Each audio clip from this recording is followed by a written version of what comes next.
순서입니다. 예. 그럼 회장님 다음 장 부탁드리겠습니다. 예, 이 매도 법인에 대한 부분들을 잠깐 좀 설명을 좀 드리면 회장님 앞에 예예. 여기는 25년간 개인 기업을 유지하다가 2019년도 4월 달에 법인 설립을 했습니다.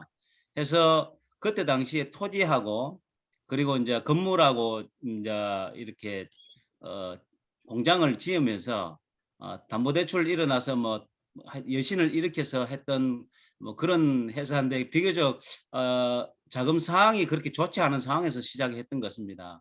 그래서 매도 법인에 대한 현황이라든지 보면 자본금 2억짜리인데 토지가 그때 당시 17억, 건물 33억 해서 유형자산이 대충 3억, 그리고 매출이 8억 정도, 그리고 현재 지금 2년 동안 유지해왔던 그런 법인에서 봤을 때 당기 순손실이 지금 마이너스 8억 자본 잠식이 돼 있는 회사입니다. 그래서 그 밑에 부채를 보시게 되면은 금융권에 지금 44억이 지금 있고 보정 채무가 1억 7천, 기타 소송으로 인한 10억 원의 어떤 채무, 그리고 나머지 임금 및 상거래 채무가 3억 정도 있습니다. 이런 상황에서 대표이사가 작년 2021년 11월 13일 날 사망을 하게 됩니다. 사망을 하게 되니까 여기에 대표 지금 안에 주식 관계는 보면 지금 1인 대표의 주식이 100% 갖고 있는 회사입니다. 그래서 이게 대표이사가 사망을 하게 되니까 이게 지금 직무대행을 할 수 있는 사람이 없습니다. 그러면 상속인이 주식을 받아서 그 주식에 대한 부분들을 권리를 행사해야 되는데 아직 11월 13일 날 사망을 한 이유라서 3개월이라 하는 여유가 있습니다. 그래서 그 안에 상속을 할 건지 안 그러면 상속 포기를 할 건지 안 그러면 한정 승인을 할 건지 이 부분에 대한 의사결정을 아마 이번 주에 이제 할 것 같은데 아마 한정 승인으로 아마 진행을 할 것 같습니다. 그래서 한정 승인이 이제 되고 나면 이 회사의 이제 대표가 선임이 돼서 다음 M&A 단계가 진행이 되는 그런 과정에 있습니다. 그래서 일단 대표이사가 사망을 하게 되니까 회사가 지금 이 상태로 되어 있는데 언뜻 봐도 좀 재무 상태가 되게 안 좋다는 것을 혹시 못 느끼겠습니까? 그 느껴요. 네. 대부분 기업 비상장 기업들이 보면 어 밖으로 보기에는 멀쩡한 기업 같지만 막상 재무제표를 안에 들여다보면은 이런 회사의 행태의 어떤 회사들이 되게 제가 많은 걸 많이 봤거든요. 그래서 이 시점에서 우리가 M&A 실무를 하는 입장에서 제가 한번 이야기를 드리고 싶은 게 재무제표하고 손익계산서를 제대로 보실 수 있어야 됩니다. 이 그래야지만 우리가 회사를 방문했을 때 아무도 가르쳐 주지 않거든요. 우리가 이제 첫 번째로 가게 되면은 사람들하고 이야기하는 거는 어떤 한계가 있습니다. 왜냐하면 회사에 있어도 재무팀에 있는 사람이 아니면 이런 재무제표에 대한 정확한 정보라든지 이런 부분들을 알 수 있는 사람이 잘 없어요. 그러면 우리가 세무조정 계산서라든지 이런 부분들을 회사에서 받아보고 그 안에 이야기를 안 해줘도 한 재무제표를 보고 한 80, 90%에 대한 부분들을 정보를 그 안에서 발췌해낼 수 있는 그런 능력들이 있어야 됩니다. 그래야지만 이 회사에 대한 거의 8, 90%를 보고 그다음에 인제 있는 직원들하고 소통이 되거든요. 근데 만약 이런 부분들이 우리가 이루어질 수 없다면은 사실상은 우리가 인제 M&A를 하기에는 '쪼끔 더 준비해야 되지 않나.'라는 생각이 좀 듭니다. 예, 그럼 다음 회장님 장표 부탁드리겠습니다. 제가 그래서 지금 이제 조금 전에 앞에 회장님 앞에 예예예. 감사합니다. 지금 이게 보면은 M&A 그 이제 비상장 이제 기업을 매도하는 데 있어서 M&A 이제 로드맵을 보게 되면 통상적으로 이제 우리가 생각하고 있는 그 M&A 절차와는 사뭇 좀 다르다는 느낌이 혹시 들지 않습니까? 뭐냐면 이제 제가 일전에도 말씀드렸지만은 우리 입장에서 제가 이 그 로드맵을 한번 설정을 해 봤거든요. 뭐냐면 우리는 사실은 그 M&A를 하는 입장에서 어떤 사전에 그 사람과의 어떤 관계 설정이 안 돼 있으면 절대로 이 회사에 대한 어떤 정보도 알 수가 없습니다. 설사 그러면 소개를 만약 받았다 손치더라도 그 소개를 받고 난 뒤에 상대방에게 신뢰를 주지 못하는 그런 부분들이 생긴다면 사실은 다른 사람을 찾아보든지 안 그러면 다른 전문가를 찾아볼 수 있다는 그런 생각을 많이 했거든요.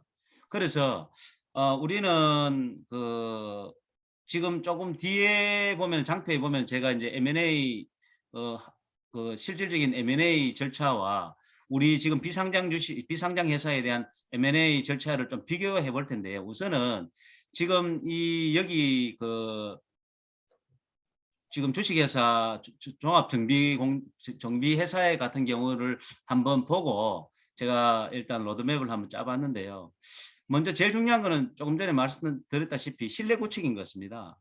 어떤 식의 방식이든지 간에 신뢰를 구축을 하고 그다음에 재무 담당자와의 어떤 관계가 설정이 이루어져야지만 우리가 쉽게 회사에 대한 내부 정보라든지 이런 부분들을 빨리 파악하고 전략을 수립할 수 있는 그런 계기가 됩니다.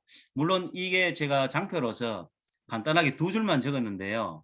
사실은 이거보다 더 많은 이야기라든지 할 이야기가 많은데 일단 제가 그 장표에는 이 두 가지 정도만 가장 중요한 것만 제가 적었습니다.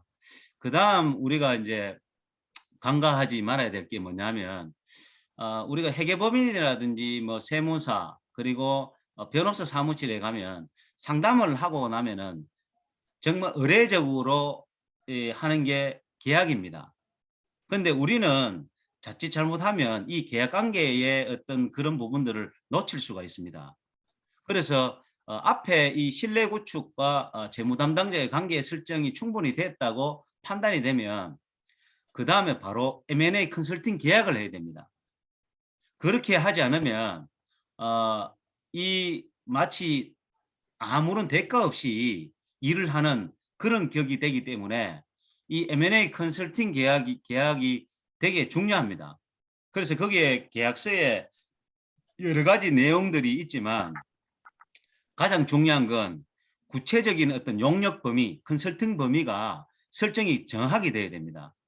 지금 현재 이 내용으로 해서 변호사법 위반으로 해서 실질적으로 그런 사례들이 많이 발생되고 있거든요.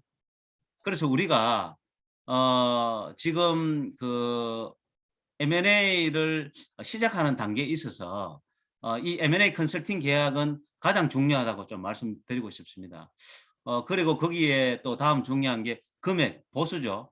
보수고 그다음에 지급 시기라든지 지급 방법을 어떻게 한다든지.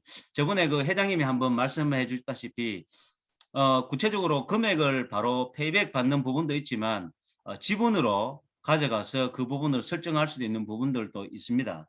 근데 인제 지금 여기 정비공장 같은 경우에는 대표이사가 사망 건으로 인한 M&A이기 때문에 지분을 받아서 뭔가 하기에는 조금 더 어려운 부분들이 있어서 그냥 보수를 측정을 해서 그 보수에 대한 부분대로 나중에 받는 걸로 지금 계약서를 썼거든요.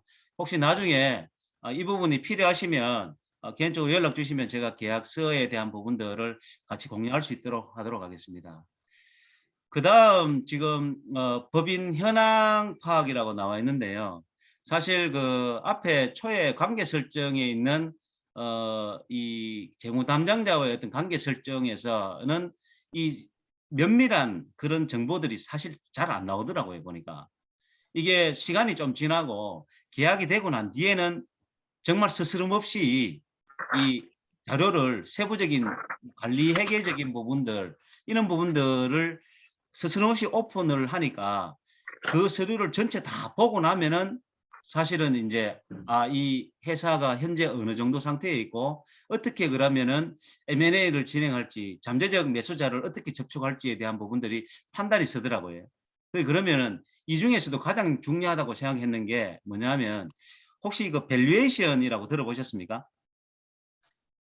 기업 가치 평가를 혹시 들어보셨죠? 이 기업 네. 가치 평가는 보면 비상장 주식 같은 경우에는 뭐 그냥 통상적으로 주식 가치 평가를 하게 되면 상정법에 의해서 당기순이익을 3년 가중 평균치 내어 가지고 주식 가치를 평가를 하고, 만약에 이 회사처럼 자본 잠식 상태에 있는 회사라면은 순자산의 80%를 주식을 평가를 합니다. 그게 1차적인 거고요. 또 보충적인 방법으로는 이게 사실 장부가이기 때문에 이 장부가에 대해서 사실은 이 밖에 거래 관계가 형성되기 위해서는 이 감정을 해야 되거든요. 토지 감정이라든지 기타 그 건물 감정, 안 그러면 유형 자산에 대한 감정이 필요하고, 그리고 비상장 주식에 대한 영업권은 사실상은 인정을 거의 안 해주거든요. 음. 안 해주기 때문에 어찌 보면은 이 유형자산에 대한 그 부분을 실물로 해서 바로 평가하는 그 부분들이 대부분이고, 거기서 플러스 알파 프리미엄이 조금은 붙습니다. 그 외에는 비상장 주식회사의 영업권에 대한 어떤 프리미엄은 사실상은 좀 평가가 잘 안 되더라고요. 그래서 이제 이런 부분들은 어떻게 보면 지금 그 안에 우리가 M&A 절차를 하는 데 있어서 뭐 DCF나 뭐 웩입니까? WACC, 웩으로 뭐 하는 부분, 이런 부분들이 사실상은 실무적으로는 우리가 좀 알아야 돼요. 정확한 그 엑셀 시트로 우리가 계산까지는 못 하더라도 왜 저런 가치를 평가하는 방법이라든지 이런 부분들은 우리가 흐름은 좀 알아야지만 매도하는 입장에서도 그렇고 매수하는 입장에서도 이 두 사이에 오가는 금액에 대한 부분들을 조율을 할 수 있거든요. 그래서 만약에 이게 회계법인에만 맡겨 놓으면은 그 맡겨 놓은 부분을 갖다가 우리가 저울질할 수 있는 부분들이 전혀 없어요. 그래서 이 실무적인 부분들이 사실은 기업 가치 평가로 이렇게 나와 있지만 여기에 사실 우리 M&A의 키포인트들이 여기에 다 들어 있습니다. 이거를 할 줄 알고 이거를 볼 줄 알면은 사실 M&A의 거의 저는 한 60% 70%는 다 봤다고 생각이 들거든요. 그래서 그 정도로 중요하기 때문에 이 부분은 향후에 또 개인적으로 어떻게 보면은 또 공부를 좀 하셔 가지고 이 부분에 대해 가지고 조금 습득이 필요할 것 같습니다. 그래서 이제 여기에 이제 보면 세무, 그리고 이제 법률에 대한 그런 어떤 전반적인 어떤 그런 사안들이 좀 필요로 하고요. 어, 음, 회장님. 아, 예, 감사합니다. 그래서 이제 이런 부분들이 나오게 되면은 결국에는 이제 뒤에 이제 보면은 M&A 전략들이 수립을 하는데, 이 말이 참 M&A 전략 수립이지 결국에는 이래 보니까 여기에 매수할 기업 잠재적 매수자가 어떻게 나타나냐면 주위에 있는 그 법인 있죠. 주위에 있는 기업들이 이 매물이 나왔다는 게 소문이 금방 나요. 음. 안 그러면은 유사 업종을 가진 기업들이 여기에 매수를 하기 위한 소문을 듣고 찾아 많이 옵니다. 음. 그래서 이제 대부분 보면은 그거를 살려고 하는 사람들이 이 매도하는 회사에 대해서 잘 압니다. 잘 알지 않으면 절대로 여기에 매수 의향을 절대 안 보입니다. 그래서 이제 그런 부분들은 잠재적 매수자를 찾는 거는 이번 건 같은 경우에는 의외로 좀 쉬웠습니다. 음. 쉬웠고 그러면 향후에 우리가 잠재적 매수자를 접촉할 때 어떻게 하면 될지 참 사실 좀 고민을 많이 했었는데, 우선은 가장 주위에 먼저 알리고 거기에 대한 어떤 그 데이터를 가지고 접근을 하는 게 가장 중요하다는 생각을 이번에 한번 하게 됐습니다. 그래서 지금 이제 M&A 전략이라는 게 결국에는 보면 우리 회사에 대한 이 매도 회사에 대한 객관적인 데이터를 사실 만들어야 되지 않습니까? 그래서 이 객관적 데이터가 사실 우리는 어떻게 손을 댈 수가 없거든요. 그래서 이제 보면 회계법인하고 세무법인 정도는 이 M&A를 시작하기 전에 좀 컨택이 좀 돼야 되는 부분이 있습니다. 그리고 변호사 사무실도 그렇고. 그래야지만 우리가 수시로 연락을 하고, 그리고 우리가 이제 이 지금 장표에도 나와 있지만 청산 가치하고 계속 기업 가치에 대한 부분들을 갖다가 이거를 사실 사계획 짜듯이 짜야 되거든요. 그러면 이 부분들이 회계법인에서 사실은 하는 업무를 맡기면은 하는 업무입니다. 그래서 이제 여기에 이제 기업 보고서를 회계법인에서 만들거든요. 만드는 그 회계 보고서를 갖고 상대편의 매수자에 대한 그 부분에 이제 이 만드는 회계법인의 보고서를 갖고 이 전달을 합니다. 그걸 보고 자기네들도 이제 판단을 해가지고 이 매수할지 그리고 매수 금액에 대한 부분들을 이 타진을 의사 타진을 하거든요. 그래서 우리가 지금 현재 그 M&A 거래사로서의 사실 입장은 전반적으로 다 걸쳐져 있는데 특별히 우리가 전문적으로 뭔가 딱 드러나는 부분들은 없는 것 같습니다. 근데 이제 이게 뒤에 나중에 보면 나오겠지만은 마지막 결론에 제가 그 결론을 내린 게 있는데요. 정말 중요한 것들이 있습니다. 그런데 뒤에 보도록 하고요. 그리고 지금 이제 잠재적 매수자를 접촉을 하게 되면 여기에 지금 이제 뭐 매수 의사 타진하고 이렇게 하는데 지금 문구로 표현하면 되게 간단한데 사실은 저 매수 의사 타진하기가 정말 쉽지 않습니다.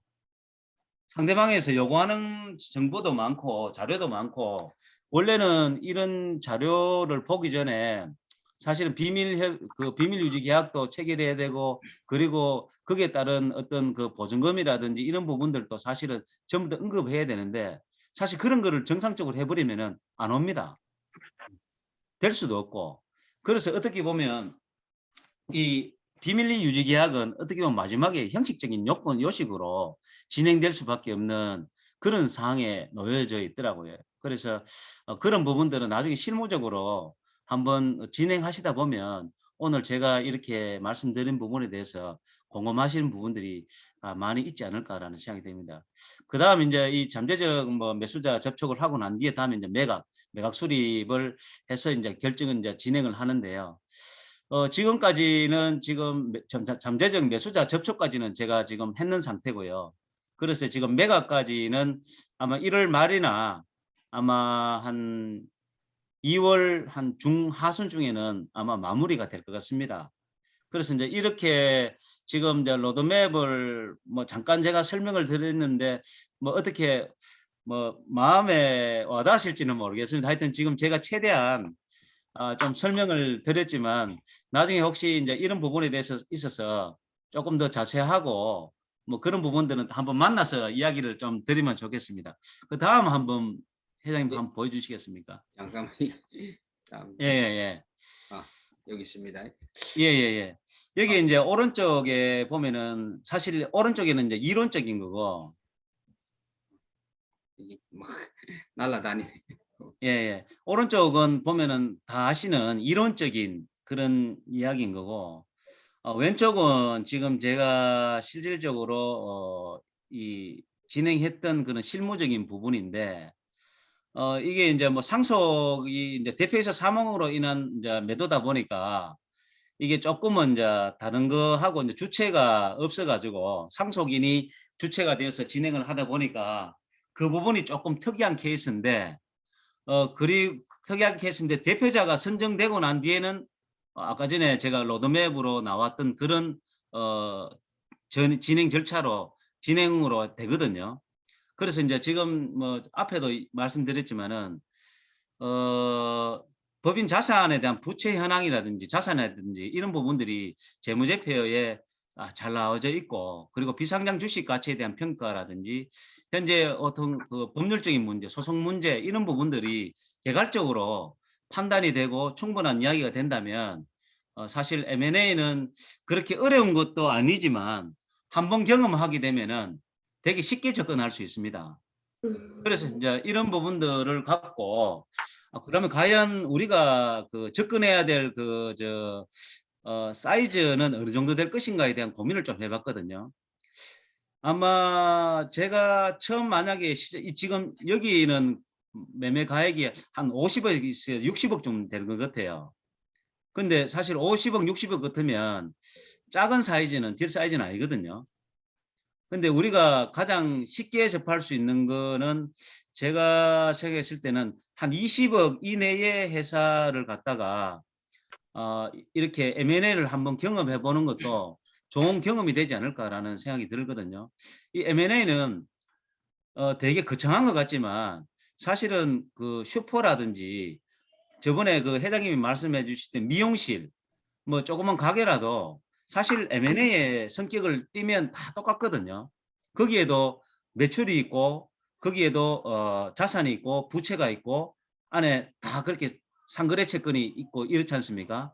그러면은 그 작은 가게도 그러면은 여기에 내가 인수해서 내가 팔 사람이 계속 기업 가치가 있다라고 판단이 하면 거기에 대한 프리미엄 우리가 소위 말하는 권리금이지 않습니까? 권리금이 사실은 프리미엄하고 똑같은 이야기거든요. 그래서 그 권리금을 받고 상대방한테 이렇게 매도를 하는 그런 그 행태지 않습니까? 그래서 우리가 늘 회사만 생각을 하는데 회사도 좋지만 가까운 그런 그 작은 어떤 딜 사이즈도 한 번쯤은 먼저 한번 경험해 보면은 큰 사이즈도 되게 쉽게 접근할 수 있고 그 사이에 이제 전문적인 부분들은 우리가 조금 더 시행착오를 겪어서 또 전문가들 또 입장을 또 이래 많이 또 조언도 듣고 하면은 많이 늘 거라고 생각하거든요.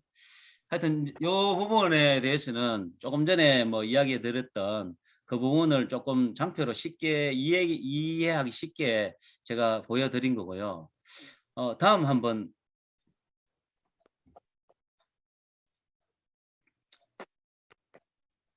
예. 어, 음, 이 자꾸 플라이가 되네. 아, 이렇게 해도 예. 보입니까? 이게 차라리 나을 거예요. 이긴 잘 안 보이죠, 그죠? 저는 이제 괜찮은데, 예, 이게 날라가네. 예. 우선에 회사를 분석할 때 가장 중요시 해야 되고 가장 먼저 봐야 될 아, 부분들이 저는 사실은 어떤 회사든가 주식 현황을 먼저 봐야 된다고 생각합니다. 왜냐하면 우리가 M&A를 하는데 보면 늘 자산에 대한 부분들만 눈에 보이는 부분들만 이야기를 하는데 사실은 주식이 제일 중요하거든요.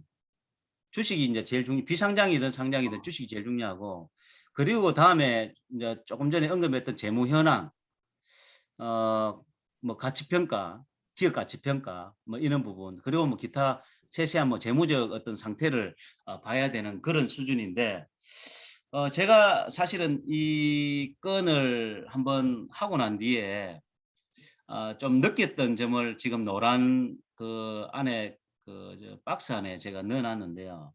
어떤 내용이냐면 우리가 지금 M&A 거래사 입장에 있지 않습니까? 그러면 또 다리 보면은 부티크나 컨설턴트의 경우와 똑같은 그런 입장이 있습니다. 사실 전문가는 아니거든요.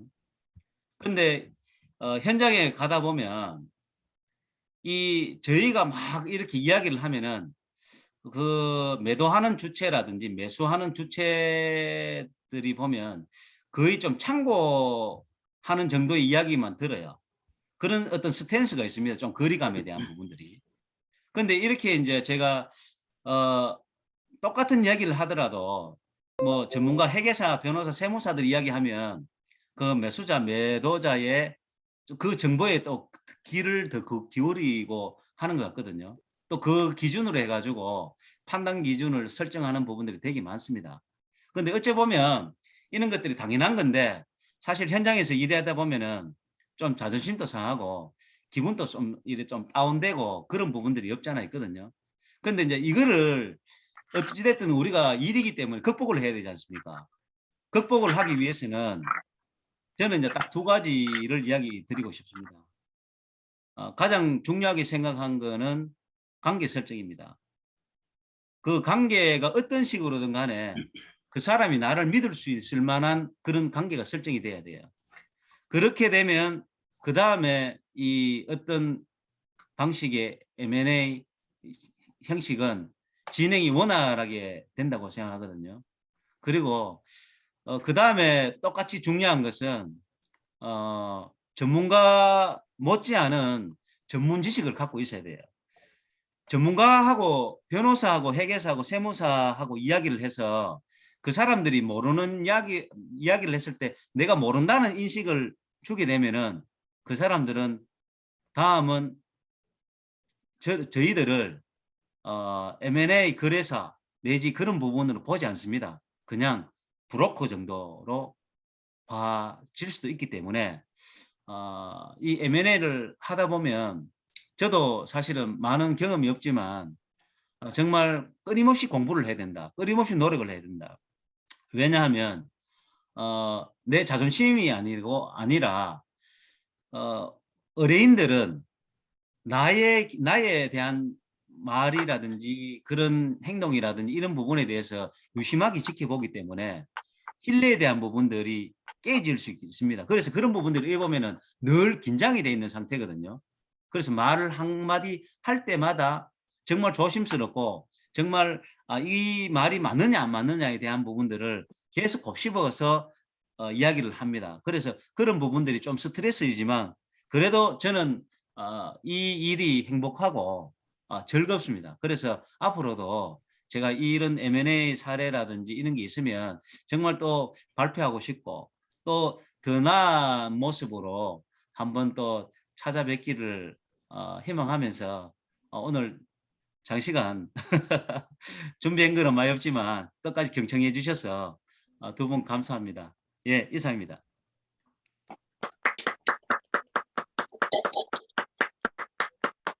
수고하셨습니다.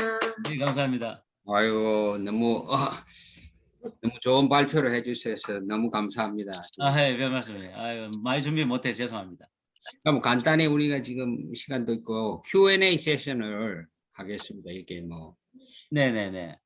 물어보고 제가 먼저 질문할까요? 네. 예. 네, 이정표 대표가 이야기했는데 관계 설정 처음에 예. 이게 정말 중요하다고 생각하거든요. 이게 예. 비즈니스뿐만 아니라 인생에 있어서 관계를 하지 못하면은 좋은 결실을 맺지 못한다고 생각을 하거든요. 네네네. 관계 설정을 이정표 대표 같은 경우는 관계 설정을 잘 하시는 것 같은데 어떤 노하우나 이 시크릿이 있습니까? 이렇게 어떻게 보통 관계 설정을 하십니까? 노하우라기보다는 좀 배려하는 입장에서 서서 보면 좀 우리 이제 조석재 부회장님 들어오셨네요. 네네네. 계속 듣고 있습니다. 듣고 있었습니다. 그래. 네. 좀 보면은 우리 부회장님이 보면 늘 말씀을 많이 하시기보다는 많이 들으시지 않습니까? 그래서 현장에 가시면 제가 이제 느끼는 거는 우리가 많이 해야 될 말보다는 듣는 말이 많아야지만 빨리 일이 진행이 되는 것더라고요.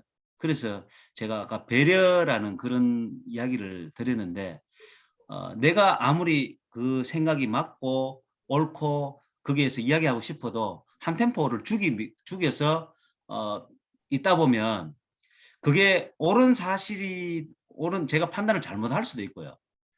그래서 이제 조금 듣는 입장에서 있으면 실수도 덜 하게 되고 상대방은 이야기하기를 좋아하거든요.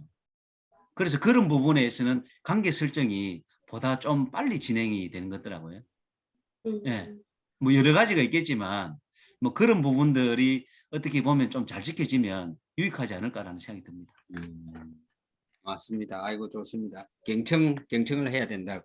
저도 예. 100번 동의합니다. 그건 우리가 제일 하기 힘든 건데 힘든 거를 할 때 아마 결과가 나오는 것 같습니다. 그럼 다른 분 혹시 조석재 부회장님 어떻게 질문이나 이렇게 한번 이야기. 아, 예, 그 가만히 좀 들어서 그 여러 가지 그 자세하게 그 대표님께서 그 사례를 좀 말씀해 주신 걸 좀 감사하고요. 몇 가지만 좀 짧게 좀 질문 좀 드리겠는데요. 네네. 그냥 간단한 질문입니다. 이 회사의 그 재무 상태를 봤을 때 굉장히 좀 불량한 상태인데요. 예를 들어서 이제 부채가 이제 자산보다 많은 상태고, 네네. 또 계속 기업 가치가 지금 매출 적자상을 놓고 봤을 때는 그 어떤 청산 가치보다도 많을 수 있을까 하는 회의감도 좀 들고 있거든요. 그래서 물론 봐야 네네. 되겠죠. 네네네. 이런 상태에서 매수자의 어떤 조건을 유도할 수 있을까요? 어떤 방법으로 매수자의 조건을 유도하실 생각이신가요? 지금 이제 보면은 재무제표에 보면 그 취득가로 지금 설정이 되어 있거든요. 취득가 원래 2019년도에 당시에 취득했던 취득가로 해서 장부상에 잡혀져 있습니다. 그러면 자산 말씀하신 거군요. 네. 자산입니다. 자산. 그 자산 이제 토지하고 그 지금 건물 부분에 유형자산 부분들은 지금 많이 없기 때문에 사실은 토지하고 그 건물이 대부분이 차지하고 있거든요. 그런데 이게 지금 그 탁감을 해보면 탁상감정을 해봤을 때는 지금 한 3, 40%가 이 상승을 했어요. 근데 이제 여기에 좀 그 안에 이제 구조가 이게 산업단지거든요. 그 얼마 전에 2019년도에 분양한 산업단지입니다. 그러니까 산업단지의 특성상 어떤 게 있냐면 이게 산지법이라고 해서 산업 집적 활성화에 대한 뭐 이 법률이 있거든요. 제가 이제 정확한 그 용어는 지금 법률 용어로 생각 안 나는데 거기에 이제 법률 산지법이 있는데 거기 보면은 5년 이 한번 분양을 받게 되면은 5년 내에는 그 매매를 못하게 돼 있습니다. 매매 제한이 있습니다. 그러면 지금 이 같은 경우에는 지금 2년 반, 3년이 지났거든요. 그러면 3년이 지나고 2년이 아직 남았음에도 불구하고 지가가 40%나 상승을 했습니다. 그러면 이게 2년이 좀 지나면 지가가 훨씬 더 많이 오른다는 가정을 할 수 있습니다. 그러면 이게 지금 부채를 충분히 커버할 수 있는 부분들이 나오거든요. 그래서 이제 그런 부분들로 해서 부채하고 이 자산 부분들을 제로로 만들 수 있는 그런 사항을 지금 진행을 하고 있습니다. 감정으로 해서. 그러면 자세한 거는 네. 예. 그래서 그런 부분들을 통해서 지금 이 이제 매수자한테 일단 자산하고 부채를 제로로 만들게 되면은 향후에 이 공장에 대한 입지 조건들이 그 인근에는 사실 없습니다. 정비 공장이. 그래서 이제 그 부분을 갖고 매출을 다른 사람이 자본 집약적인 사람들이 와서 그거를 똑같이 영업을 하게 되면은 계속 기업 가치가 좀 더 커진다라는 그런 이제 가정하에서 매각을 추진하고 있습니다. 예. 알겠습니다. 하나만 더 여쭤볼게요. 네네. 지금 이제 어떤 지금 컨설팅 계약 하에서 지금 움직이고 계신 걸 좀 알고 있는데요. 네네, 맞습니다. 이게 이런 생각 좀 안 해보셨습니까? 예를 들어서 어떤 컨설팅 계약을 통해서 이게 어떤 나의 비즈니스로 해서 이제 계속 진행해 나갈 수가 있는데 예. 그 여건을 가만히 두면 우발적인 요소가 굉장히 많잖아요. 지금 네네네. 소송도 10억이 좀 10억 소송도 좀 있고 또 네네네. 혹시 이 대표님께서 모르시는 여러 가지 그 우발적인 채무, 부의 예예. 부채들도 많이 있을 수가 있는 거거든요. 네네네. 이런 부분을 어떻게 객관적으로 정말 투명하게 예예. 밝혀내고 정리할 수 있다고 그렇게 생각을 좀 하시나요? 이게 어떤 관계 설정을 통해서 그런 어떤 사항들이 모두 투명하게 밝힐 수 있다고 좀 생각이 좀 드시나요? 예. 이제 사실 이제 저도 이 컨설팅을 하면서 되게 불분명하고 불안한 부분들이 사실 방금 부회장님이 말씀하신 그 부분이거든요. 근데 이게 지금 그 여타의 회계법인 우리가 이제 컨설팅을 하는 입장이 아니고 회계법인이라든지 변호사 사무실이라든지 똑같은 입장에 봤을 때 매도하는 입장에서 기업에서 만약에 100% 오픈을 안 한다면 그 어느 누구도 알 수가 없습니다. 똑같은 조건이라는 거죠. 그래서 그거를 관계 설정 때문에 잘 유도해서 100% 이끌어내면 좋은데 사실은 이끌어내지 못하는 부분도 없지 않아 있거든요. 근데 그런 부분들은 계약서상에 분명히 이제 제가 문구를 삽입해 놨습니다. 이 컨설팅에 대한 부분들은 면책 조항에 대한 부분들이 이어놨거든요. 그래서 그런 부분들은 우리가 나중에 제가 한번 계약서를 한번 뭐 공유를 뭐 해야 될 것 같으면 하겠는데 우리가 이제 그 부분에 대해서는 어떻게 보면은 제일 우려스러운 부분입니다. 그거는 뭐 회계사나 변호사나 똑같은 입장에 있기 때문에 뭐 상대방에서 숨기려고 하는데 그걸 어떻게 밝히겠습니까? 하나 그 제안을 좀 드리면은요. 네네. 원래 이게 극단의 제안일지 모르겠지만 지금 재무 상태를 놓고 봤을 때, 네. 이 회사가 이제 파산 절차를 돌입을 해도 전혀 놀라지 않는 그런 그 예예예. 상태로 생각이 좀 들어요. 예. 그렇다고 한다면 지금 상속인이 어떻게 결정이 좀 될지 모르겠지만은 네네. 지금 원주인이 돌아가시지 않으셨습니까? 모든 게 네네네. 좀 그렇게 있는 상황인데 그 기업 회생 절차를 투입을 좀 통해서 예. 기업 구조를 조금 더 명확하게 좀 밝혀내고 그리고 네네네. 나서 정리하는 거기서 이제 우리 콘설트 우리 이정 대표님께서 예예. 그 지금 매수자를 좀 더 법원에 관리하에 둔 상태에서 예. 모든 어떤 채권 채무 관계를 일단락을 좀 시켜놓고 예. 그 상태에서 매수자를 찾는 게 좀 더 유리한 방향이 좀 아닐까요? 그건 제가 좀 너무 좀 앞서 나간 얘기인가요? 아닙니다. 제가 그 부분을 검토했습니다. 그 음, 회생 신청에 대한 부분들을 검토를 했는데 이 상속인이 이 회생 기업의 회생에 대한 부분들을 이제 회생도 결국에는 이제 기업이 계속적으로 운영이 돼야 되지 않습니까? 이제 그러면은 운영비라든지 이런 인건비라든지 기본 들어갈 게 다 들어가거든요. 그러면은 운영할 수 있는 소위 말해서 관리인이라고 우리가 이제 법원에서 어 지정을 하지 않습니까? 첫 번째는 관리인이 돼야 될 만한 사람들이 없고요. 할 사람도 없고. 물론 그러면은 법원에서 관리인을 제3자로 통해서 선임을 해 가지고 지정을 할 수 있지만 일단은 이 자체로 봐서 계속 기업 가치가 높다고 해서 그거를 인가가 되겠느냐는 사실 좀 의문이 있습니다.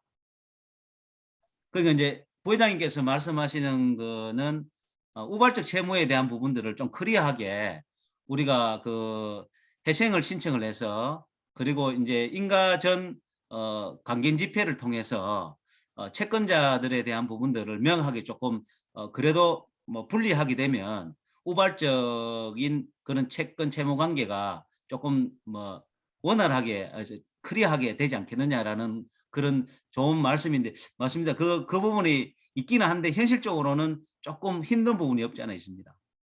하나 그 팁을 좀 드리면요. 예. 지금 이제 상속인이 누군지 모르겠는데요. 예예. 친족인가요? 어떤 혈연 관계인가요? 자녀입니다, 자녀. 네. 지금 이 자녀의 어떤 능력이 어떻게 될지 모르겠는데 그게 좀 불확실한데요. 지금 어떤 뭐냐 기업 회생 절차상에 있어서 예. 상속인의 능력이 좀 중요한데요.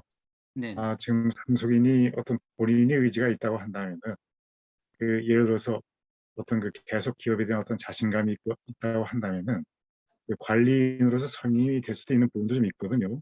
그러니까 네네네. 회사를 다른 사람한테 넘기는 게 아니고 네. 또 예를 들어서 우리 이정표 대표님께 어떤 관리인의 역할도 맡길 수가 있는 거고요. 그런 네네네. 식으로 해서 법원의 우호적인 지지를 받을 수 있는 여지도 꽤 되는 것 같은데 그게 좀 더 한번 시도를 해보는 게 좀 어떨까요? 예. 일단 뭐 한번 그 좋은 그 말씀이니까 한번 더 검토해 보십니다, 적극적으로. 예, 제가 좀 너무 좀 앞서 죄송한데 아니 아닙니다, 지금 아닙니다. 회사 상태를 놓고 봤을 때는 불확실한 게 너무 많고 해서 혹시 우발적인 사항 때문에 우리 대표님이 혹시 나중에 어떤 영향이 있지 않을까 하는 걱정 때문에 예예예예. 네네. 맞습니다. 그래서 좀 드리는 말씀입니다. 그래서 어떤 예예예. 채권 사항은 확실하게 한번 좀 다 뒤집어서 밝혀낼 거 네. 밝혀내고 그 상태에서 M&A 들어가는 게 좋지. 만약 이게 좀 밝히지 않는 여러 가지 사항들이 있는데 M&A 들어갔다가 나중에 어떤 물론 상속인도 마찬가지고요. 중간에서 역할을 하셨던 분들도 어떤 뭐 상황에 처하지 않을까 하는 우려가 좀 돼서 그런 네네네. 취지에서 좀 말씀드리는 겁니다. 예예예. 맞습니다. 예. 말씀 고맙습니다. 예. 제 질문 여기까지입니다. 제가 너무 많이 좀 말씀드렸습니다. 아닙니다. 제가 그럼 질문 하나 해도. 근데 이제 카브 아웃을 이렇게 매수자가 요구를 할 수도 있지 않습니까? 예. 다 이 회사를 넘기는 게 아니고 이렇게 뭐 자기의 그 땅이라든지 예. 이런 뭐 아니면 종업원이라든지 이런 것만 이렇게 인수를 할 수도 있는 거는 없습니다. 외국 같은 경우는 이렇게 카브 아웃이라고. 예. 자산 양수도 이야기하시는 건가요? 자산 양수도 될 수 있고 그러니까 자기가 필요한 부분만 이익이 되는 쪽만. 지금 그 부분은 지금은 좀 지금 힘든 것 같습니다. 예, 지금 예. 이건 왜냐 상속이니까 다 받아가야 되는. 예, 예, 예, 예. 근데 이게 저기 뭐야 매수자한테도 이렇게 계약서를 또 써야 되지 않습니까? M&A 계약서를 예, 양쪽은 예, 한쪽만 쓰는 게 아니고. 예. 예. 음. 그러니까 이제 저희들이 지금 저희 입장에서 최소한의 장치는 뭐냐면, 회계법인에서 나온 실사 보고서, 어차피 세무관청에 신고를 하거든요. 보고서 같은 경우에. 그래서 그거를 들고 상대방 매수자한테 줘서 그거를 판단해서 그리고 나머지 이 법인에 대한 채무 인수를 하는 그런 법률적인 조인이기 때문에 설사 이제 그런 우발적인 채무에 대한 부분들이 있다 손치더라도 채무 인수는 모든 부분들을 안고 가기 때문에 조금 억울한 부분이 없지 않아 있을 수 있어도 뭐 중간에 뭐 컨설팅 계약을 하는 저 입장이나 뭐 그런 부분에 대해서는 법률적으로는 되게 휘말릴 일이 지금은 뭐 없는 걸로 보여집니다. 예. 알겠습니다. 아이고 감사합니다. 아닙니다. 혹시 뭐 이렇게 이제 시간이 김수인 대표님 뭐 질문 있습니까?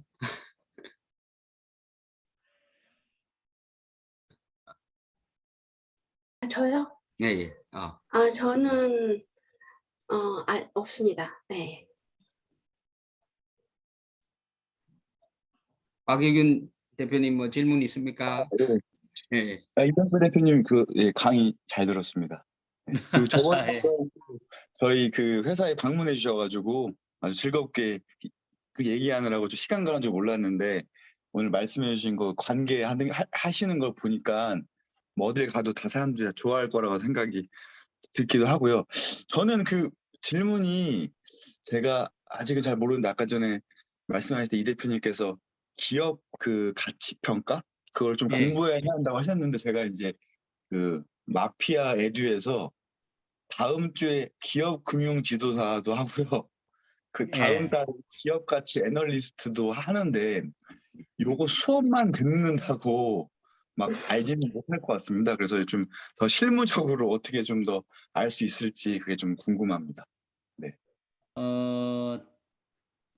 비상장 주식 같은 경우에는 상증법이라서 안에 계산하기가 되게 쉽거든요. 그렇습니다. 네. 나중에 제가 기회가 되면 예. 그 부분은 따로 한번 제가 한번 이야기해 특강을 드릴게요. 되게 쉽습니다. 예. 감사합니다. 예. 예, 그리고 되게 쉽고, 예. 예. 저도 일단은 저희 회사부터 제가 지금 어떻게 보면 M&A를 하고 있는 거잖아요, 제가. 그쵸? 그렇죠. 예, 예. 승계도 뭐 M&A니까 그래서 조금 이거를 그냥 쓱 따라가는 게 아니라 좀 이렇게 제대로 좀 알고 싶더라고요. 네. 그래서 네네네. 좀 다음에 꼭 알려주시면 감사하겠습니다. 예, 뭐 나중에 한번 기회 되면 네네. 가업승계 상속이라든지 안 그러면 네네. 창업 뭐 특례라든지 뭐 네네. 이런 부분들 또 한번 할 수 있으면 같이 네. 한번 하면 좋겠네요. 그죠?